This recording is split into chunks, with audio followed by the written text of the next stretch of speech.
vamos ficar mais por dentro das notícias agora, do que foi destaque nesse final de semana, com o doutor Eduardo Leite, que já está aqui. Seja bem-vindo à revista mais uma vez. Bom dia. Tudo bem? Bom dia. Graças a Deus, tudo tranquilo. Pra gente tá tudo tranquilo, né? É, sempre tá, né? Pra nós fazemos que fique, né? É, mas existem algumas pessoas aí sofrendo com situações e com problemas que infelizmente temos que enfrentar na sociedade da forma como ela está se apresentando hoje em dia, né? Como eu falei no começo do programa, a gente mostrou imagens da prisão do último dos 4 integrantes daquela quadrilha que, na tentativa de roubo àquela dentista, acabou atendo fogo, enfim, aquele caso escabroso que a gente nos conforma até hoje.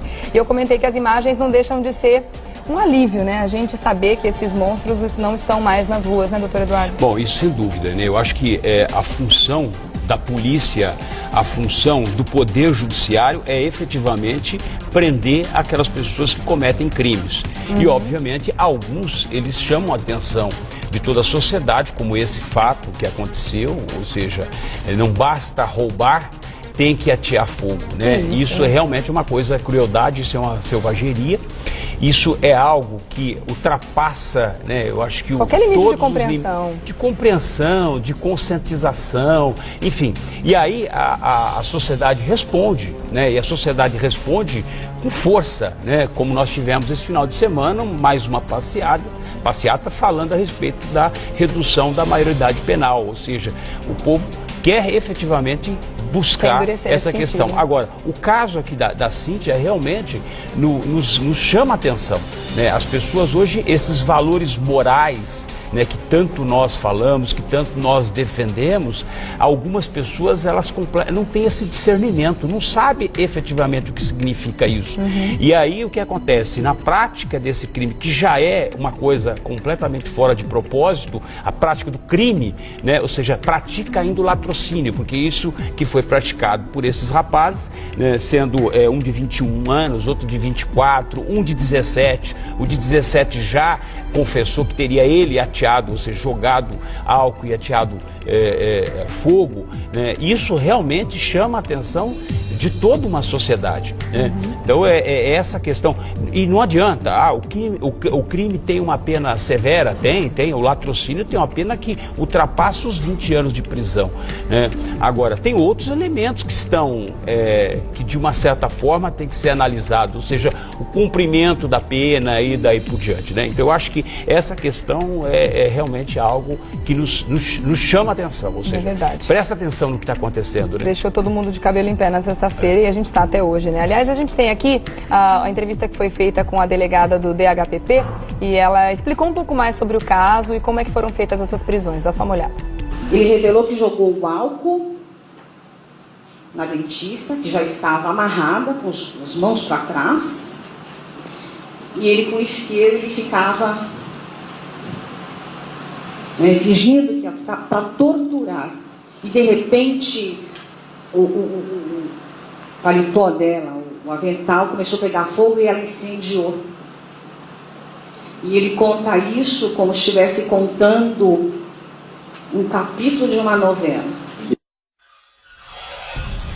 Nossa, eu fico arrepiada, chega a dar um nó na garganta, porque a gente consegue imaginar o desespero da pessoa naquele momento do crime. Ele ficou com ela ali sob tortura por um bom tempo e consumou o fato ainda por cima. E contando como se ele não tivesse feito nada, como se ele tivesse matado uma barata. Deus me livre, gente, é uma coisa muito terrível de se imaginar. E você vê, Regiane, a entrevista da delegada, é uma pessoa que tem uma experiência, porque a doutora, acho que é a doutora Elizabeth, me parece, não sei, eu não me lembro o nome dela. E ela não deixa de se indignar, né? Então, exatamente, ela na fala, ela já manifesta essa indignação. Agora, isso levanta esse tema e continua se discutindo a questão da redução da maioridade penal. Agora, eu levanto uma outra questão de importância, eu acho que é de suma importância, porque não basta só você falar, vamos reduzir a maioridade penal e punir todos esses adolescentes. Primeiro nós temos que incluir que não são só os jovens, os rapazes, mas as moças também, ou seja, as adolescentes também estarão inclusas nessa redução da maioridade penal. Esse é o primeiro ponto. E depois, nós temos crimes que são praticados com menores. Como é que isso vai ficar? Por exemplo, nós temos a questão do crime de pedofilia, né, que é praticado contra menor. né? Ou seja, a pessoa deixa de ser menor, como é que você vai punir esse crime? Depois você tem o estupro, exploração sexual de menores, você tem o trabalho infantil, você tem uma série de outras questões. É por isso que a sociedade não está parando para pensar, né? Nós temos uma quantidade, nós perdemos muitas vidas na prática desses crimes praticados contra menores. A partir do momento que eles deixam de ser menores, né, como é que fica essa punição? Eu tenho agora, está saindo agora, inclusive, uma pesquisa. Você concorda com penas mais rígidas para adolescentes infratores? Nós temos 93,66% das pessoas dizendo que sim, tem que, na verdade, aplicar a pena de adulto. Mas não é esse o caminho, você vê. E a outra, 2,65%, menores de idade infratores devem ser orientados a receber penas alternativas. Essa 2,65% pessoas dizem que sim. E tanto faz, nada vai mudar a violência no Brasil se de reduzir a maioridade penal ou se manter da mesma forma, do 3,69, ou seja, de 124 mil pessoas pesquisadas, nós temos um grande número de pessoas que efetivamente são a favor dessa questão da redução. Agora, não podemos esquecer e perder, né, essa possibilidade de verificação de outros crimes que são praticados contra menores, que muitas vidas se perdem em função disso. Então não podemos simplesmente reduzir a maioridade em função de um fato que aconteceu alguns dias atrás, né, de um rapaz, o Vitor, que foi morto na porta de casa por um menor, e agora esse rapaz que atia fogo, né, a gente já discutiu essas questões aqui durante o programa, e realmente tem... Você tem razão nesses argumentos, no sentido de que a gente precisa realmente de um conjunto de melhorias, a gente precisa de podemos chamar de força-tarefa, mudar uma série de coisas que já estão intrínsecas, né, no nosso país, que já são da nossa mentalidade, para que realmente muita coisa mude no futuro, como a gente já falou, que é a longo prazo, não é médio e nem a curto prazo. Isso para resolver a questão.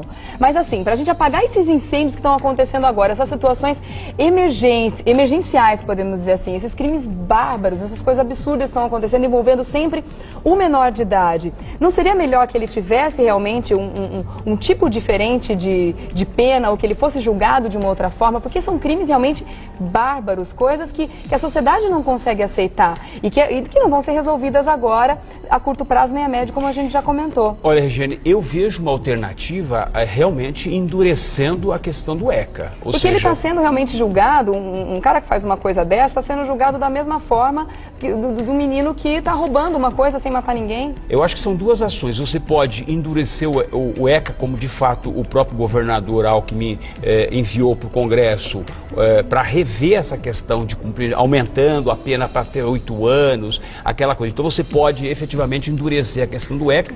E a segunda é reestruturar. Não adianta você endurecer e você não dar condições de cumprimento de pena. Isso não vai adiantar absolutamente nada. Ou seja, aí nós vamos para o terceiro aqui, ó, tanto faz, nada vai mudar a violência no Brasil. Aí aqui tem que estar 100%. Né? Então eu acho que essa é a concepção. Bom, o doutor Eduardo volta na sexta-feira para continuar conversando sobre esse e tantos assuntos de grande importância, de grande relevância. Por isso eu sempre convido você a participar através do nosso e-mail, revistadacidade@tvgazeta.com.br. Quer fazer seu comentário? Mande para a gente, que a gente comenta aqui no estúdio. Doutor Eduardo, obrigada mais uma vez pela sua participação. Para fazer contato com o doutor Eduardo através do Facebook, facebook.com/500 melhores júris. Obrigada, ótima semana para você. Boa semana para vocês também. Para você também, doutor Eduardo. Até.